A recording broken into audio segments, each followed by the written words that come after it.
All right, everyone, we're joined by Coach Moser here. We're going to go right into questions. If you have a question, please raise your hand. We'll work our way through the room. Go ahead and start with Ryan. Yeah, Porter, I want to ask you about McCollum during that 7-point stretch there late with the 3 straight assists.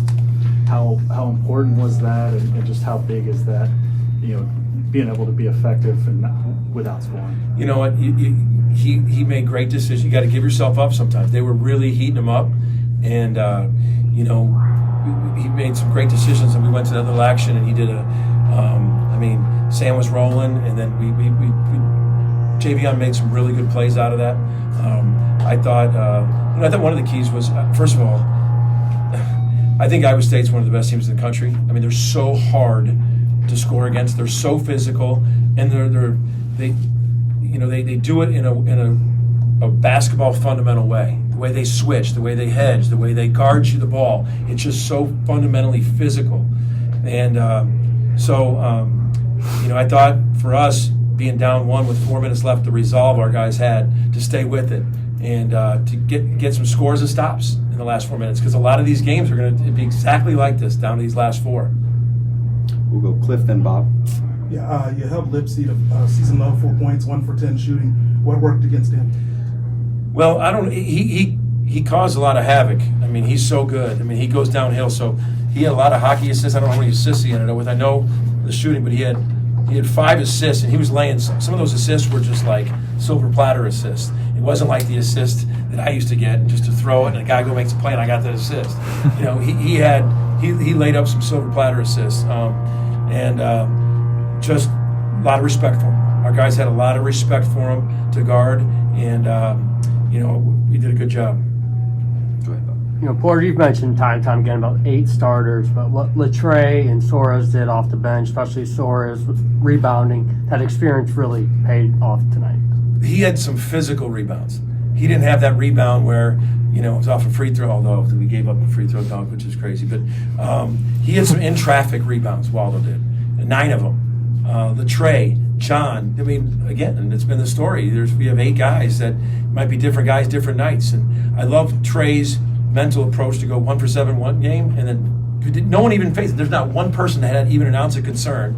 It was just like, keep shooting. I told him last game, keep shooting, and he hit some big ones tonight for us.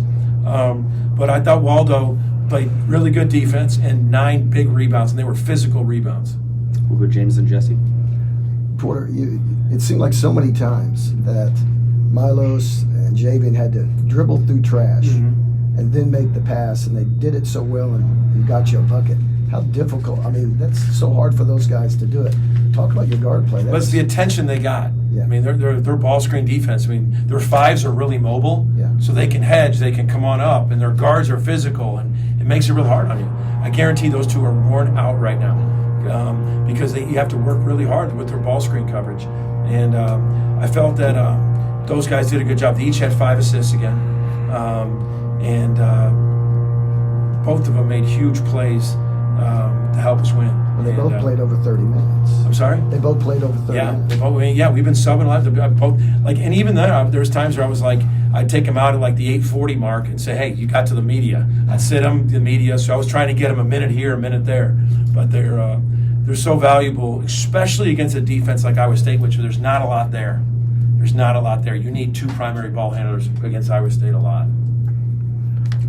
Porter, you mentioned him earlier, but Sam Godwin, 11.6 rebounds. Seems like he's making plays on both ends of the floor. Had a couple of key layups late. Just what is he developing into really on both ends of the floor? So he's, I told him he was exhausted. I'm trying to look how many minutes, 21 minutes. I got to get Sam. He's got to get, because he had 10.6 rebounds, in 21 minutes, like a little half of the game. If he was up to 30, but then it's hard because John gave us 6 points early. He had a transition basket, made a nice jump shot, hit some free throws. So, Sam just gives you energy too, like the offensive rebound putbacks, the extra possessions. He can block a shot, protect the rim. So same thing he's been giving us all year, tons of valuable minutes. Go Eli, then Myron. Porter, you mentioned yesterday that this is the first of at least 19 games that are going to be like this. What did the response to the physicality tell you about what kind of team you have that can go and play these games? I think we were physical too. You know, I think we matched their physicality. There was physical as it could be. I thought it was a really physical game, and that's what we're going to see. And then for them to have that resolve in that last 4 minutes to get some stops and get a little separation, it was big. But I thought both teams were physical. I mean, that's the thing that for us, I think we can consistently match it. Speaking of responding, what does it say? You never really could separate from these guys, but they come back and tie, but then you guys would answer with your own 4, 5, 6 run to kind of get that separation again. I think there was never huge runs, but like both teams were answering it. Like for instance, they came out of half and tied it, and I was close to calling a timeout, then I did, and we got it right back to 5 again. So then we scored a couple times, and I think it was a back and forth against 2 high-level teams. I mean, I think the biggest run might have been that last 4 minutes, getting that separation, and that's what this league is going to be. But you've got to have resolve. You know, you got to come down and you got to get stops. You got to, if they get you, you got to come down and have a good offensive possession. You don't, you got to keep playing possession by possession. And I thought both teams had a good resolve. They kept on answering the bell. I mean, gosh, Milan hit that. I think that 3 was him. Jones hit one off an offensive rebound. So I thought they were answering the bell as well. Go Ryan Chapman, then Tom.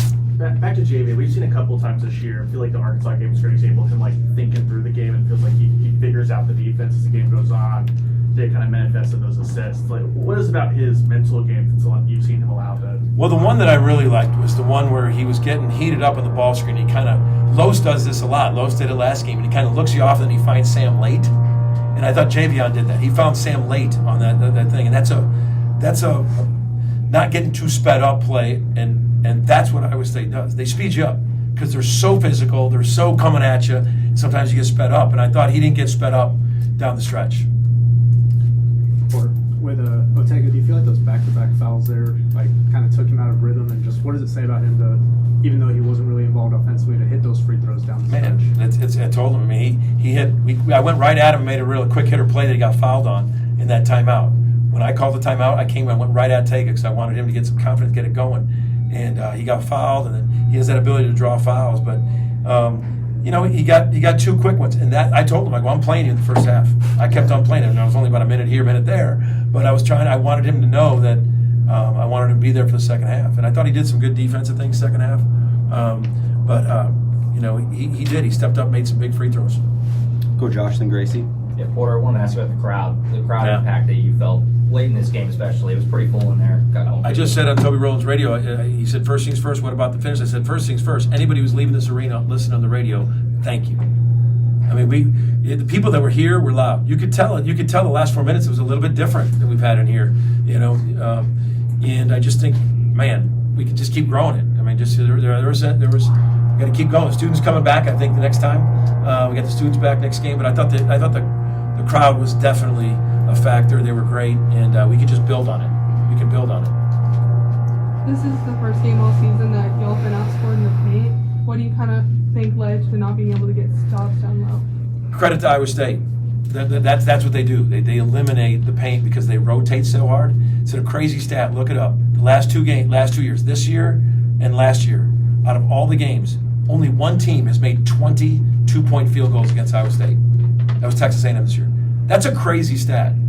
Every 30-some games last year and the games this year, only one team, not one Big 12 team, scored 22-point field goals last year against them. It's what they do. They rotate. They make it hard. You got to make some shots. We hit 10 threes today. I thought we made the extra pass on a lot of those threes. We spaced it, one more three. And that's what you got to do because they rotate so hard. But they very rarely let you get to that rim. Okay. Any additional questions for Coach? Cliff? Yeah, finish it. Yeah, I see Owe, 0 for 2 from the field. Now, he drew a lot of fouls. He did a lot of things, but didn't score. But yet, you guys had obviously your leading scorer. Yeah. What does that say about the talent level and what the rest of the guys were able to do? It seems like different guys, different nights, but he got in that foul trouble. But, Iowa State just packs it in so hard. Tega's really good in space, but Tega can knock down the 3 this year. Didn't have very many opportunities. But, man, he can help us in so many other ways. And I went right to him for a quick play on that timeout, but he's obviously a key part of it. I don't even have a concern on it because he got 2 quick fouls, but he's a warrior, and glad he's on our side. Thanks, guys. Thanks, Porter.